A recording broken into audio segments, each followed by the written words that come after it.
which would render our fasts batil, and we were on the subject of eating and drinking. There are certain things which are still left over, which we'll discuss tonight. First, it is recommended very strongly that after having had your meals, you carry out what is called toothpicking, so that the particles of food do not remain in your mouth or they are not lodged somewhere in your teeth. Because during the daytime, when you are fasting, if any particle of food comes out, then it must be thrown away and not swallowed. Second thing, there is a very common prevailing misunderstanding or misconception about Muslims that they are not supposed to swallow their saliva during the fast. The most surprising development recently was that the government of England, the British government, is thinking of declaring spitting in public as a crime, as an offense. And in the House of Lords, one of the representatives said that this will affect Muslims very badly, because in the month of Ramadan they are supposed to spit in the public because they are all fasting. Now, the answer given to that representative by the Lords was that if they must fast and they must spit, they should spit at home or somewhere in private. The whole thing is based on a misconception. It is not so. Even if saliva gathers in your mouth, as some people have the habit of collecting saliva in the mouth, that which is in normal language called thuk, that of course you can swallow, and there is no need carrying out spitting in the public, thinking that if you swallowed your own saliva, it will break the fast. It will not break the fast. Now, if we have a habit of spitting in public, we don't need a law. It is against Islamic ethics to spit in public. But if sputum comes into your mouth, that is what you call balgham, if it enters into the mouth, then of course during the fast it must be thrown out. One cannot swallow that sputum which has already come into the mouth. It has got to be thrown out.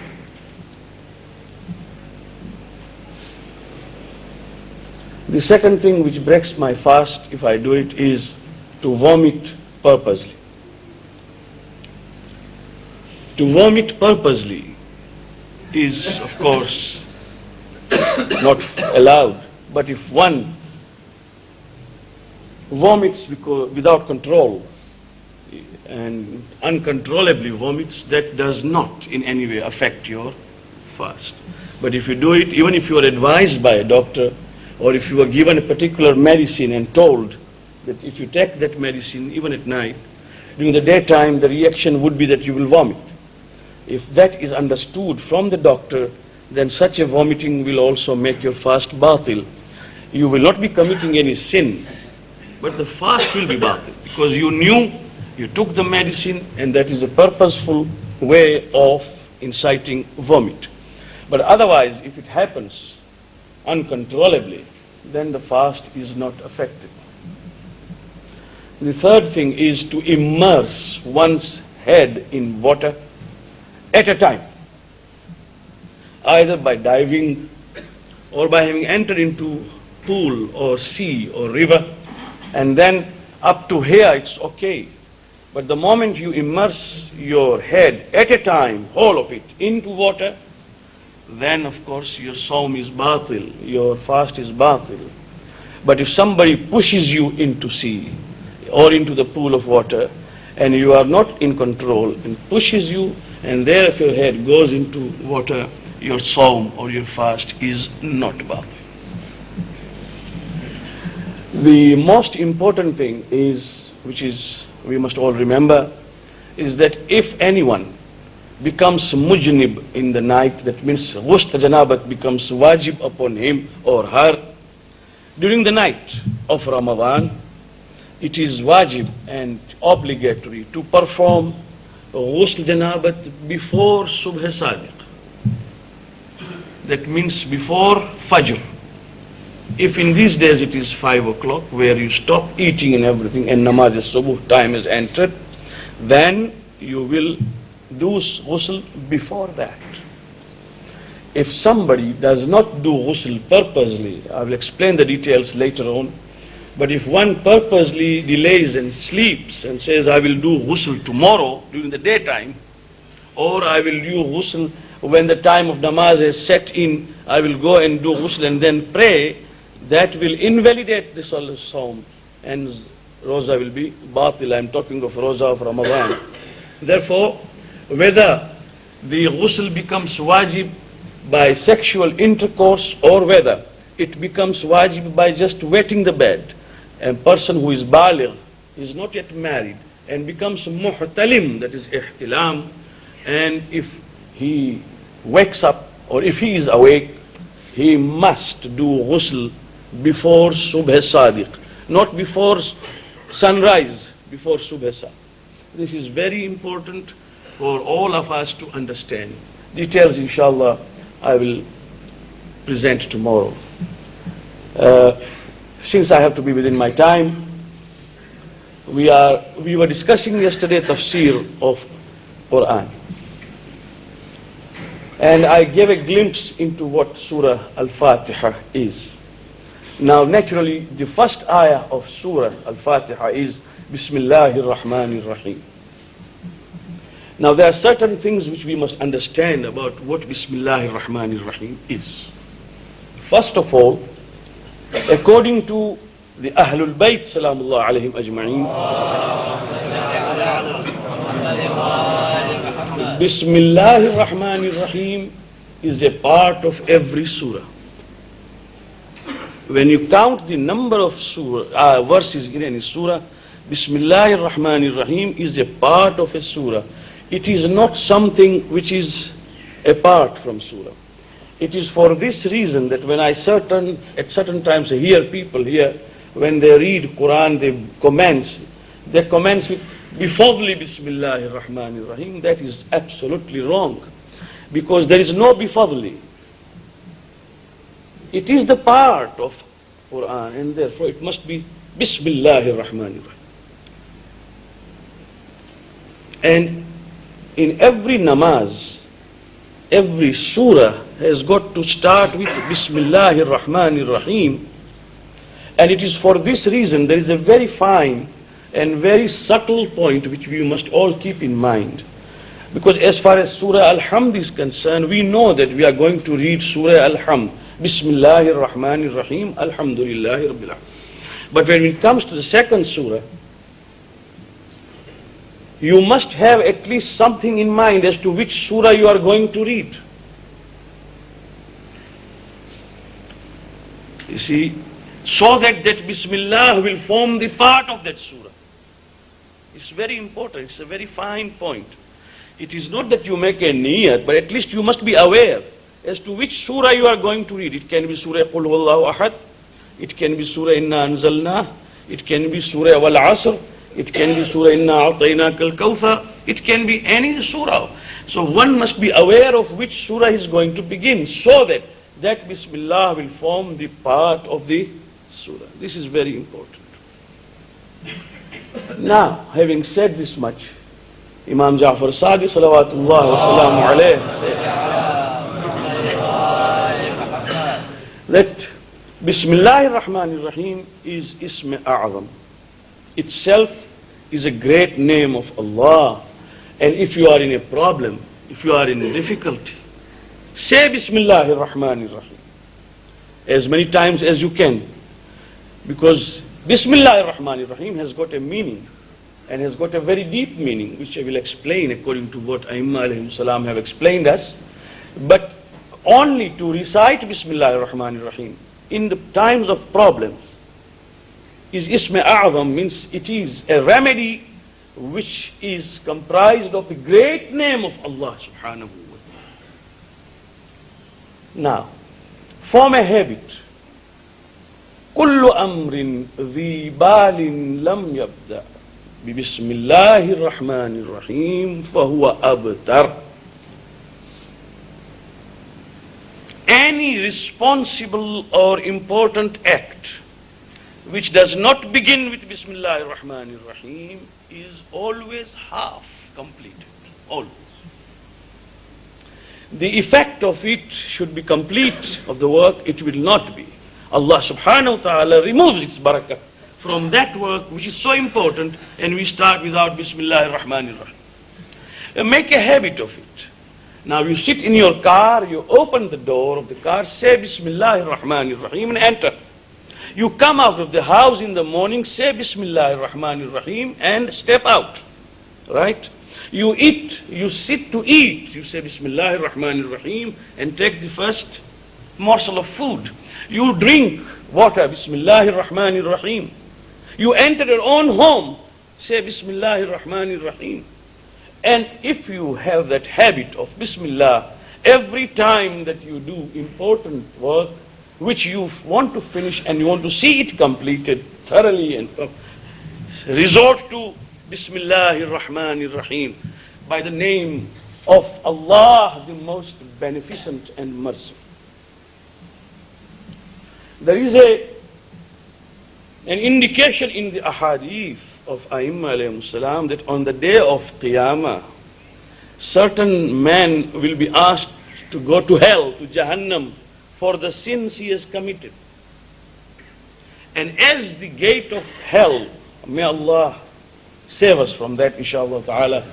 And I pray tonight, because the Prophet said that in the month of Ramadan, Allah frees many souls from Jahannam. May Allah free all the departed souls from Jahannam. And also free us. In the dua we say, Fukka raqabati minan nari fi man tamunnu alayh. Oh Allah, oblige us by freeing us, freeing our neck from Jahannam. Every day we say in this dua of Ya Ali, Ya Ali. So, when he will enter, because he had the habit in this world for everything, every time that he stepped, he said Bismillah ar-Rahman ar-Rahim. When he will be there, he will say Bismillah ar-Rahman ar-Rahim. And the malaika will be told, this man has said Bismillah, I have forgiven. Because he has resorted to my mercy and my benevolence. But you have got to form that habit, a habit of every important act. Entering the Imam Bara, Bismillah ar-Rahman ar-Rahim. Even when we start namaz, although there will be Bismillah there, but it is mustahab to say, even before Takbiratul Ihram, Bismillahir Rahmanir Rahim, Allahu Akbar. Because you are starting with something important, your office work. Now there is Bismillah, by the name of Allah. The question here, the ulama have discussed is, what by the name of Allah? What? When you say Bismillah ar-Rahman ar-Rahim, what? The sentence is not complete, because by the name of Allah, the most merciful, the most beneficent, what? That is the question. And therefore the implied meaning is given, which is called al-ma'na al-muqaddar. That means there is something which is understood. The commonest accepted version is that the meaning of Bismillahir Rahmanir Rahim means Abtadi'u Bismillahir Rahmanir Rahim. I begin. That is the meaning. To complete the sentence, I begin. Shuru karta hu, as we say. Actually, the Urdu translation of Bismillahir Rahmanir Rahim would be Allah ke naam ke saath, jo bahut hi meherban hai. For example, in Gujarati it will be Allah na naam ni sathe, je ghano dayalu che. But the question is what? Allah ne naam sathe what? Abtadi'u, shuru karta hu. Therefore, this Bismillahir Rahmanir Rahim is applicable everywhere. When I start eating, that means I am eating Bismillahir Rahmanir Rahim. When I enter, it means I enter Bismillahir Rahmanir Rahim. I start driving in the name of Allah. It is Abtadi'u Bismillahir Rahmanir Rahim. That is the implied meaning of this particular ayah which we start with. In the name of Him. Allah, remember that, is actually al-ilah. It is the proper name of Allah subhanahu wa ta'ala. It is not the attributary name. It is not a qualitative name. It is His proper name. And it used to be al-ilah, but by very constant usage that Hamza has come out and it has remained Allah. Remember that. Otherwise it is al-ilah. And there is no translation of it. We may call it God. But unfortunately in English there is a God with capital G and there is a God with small g. And then there is a goddess. But Allah subhanahu wa ta'ala, the word Allah, does not have plural, does not have feminine gender. And therefore it cannot be translated except Allah in any language would be Allah. And that is the name which is called Ismul Jalala, the glorifying name of Allah subhanahu wa ta'ala, in which every quality of Allah, every attribute of Allah is represented. There are so many attributes. He is merciful. He is the provider. He is the maker. He is the creator. True? He is Khaliq. He is Raziq. He is Malik. Everything is true. All these qualities are in one name, and that name is Allah. And many people sometimes come to me and they go to others and say, Mullah Sahab, can you show us some good tasbih which will Jallatu Jalaltu Ai Bala Kotaltu? Can you show us some good taweez which will immediately redress the situation and make everything go straight? You see, people are hunting for things while there are things before us. There is no greater name of the Creator than Allah subhanahu wa ta'ala. The only habit we don't have is of saying Ya Allah. We only say Ya Allah when we fall or when we want to rise. When an old man like me wants to rise and the arthritis gives him problem, he says Ya Allah. That is out of the force of habit. But Ya Allah itself is Ism A'zam, and there is no name like this. And therefore, we have been taught, and therefore I say, people consider this as a secret teaching. They don't teach the public. They teach special classes. Mystics and Sufis are taught. But there is nothing secret in it. When the Ahlul Bayt alayhimus salam have taught us, there is nothing secret in this. That you have a habit, create a habit of sitting alone sometimes at night in your bed before you go to sleep, early morning, when you rise and before you step out of your bed. Say Ya Allah, Ya Allah, Ya Allah, Ya Allah, Ya Allah, as many times as you can, and see what happens. You know, in certain du'as, you might have observed, all of you might have observed, that our Imam says Ya Allah repeatedly, and in the bracket it is mentioned by Shaykh Abbas Qummi alayhi rahmah, by Ibn Tawus, and by other ulama, ta nafas munqata' shawad. Yani go on till your breathing can help you. Say full breath and say Ya Allah, till you cannot say anymore because of breathing. Say again and again, Ya Allah, Ya Allah, Ya Allah, Ya Allah. And that is a teaching that word has got an effect.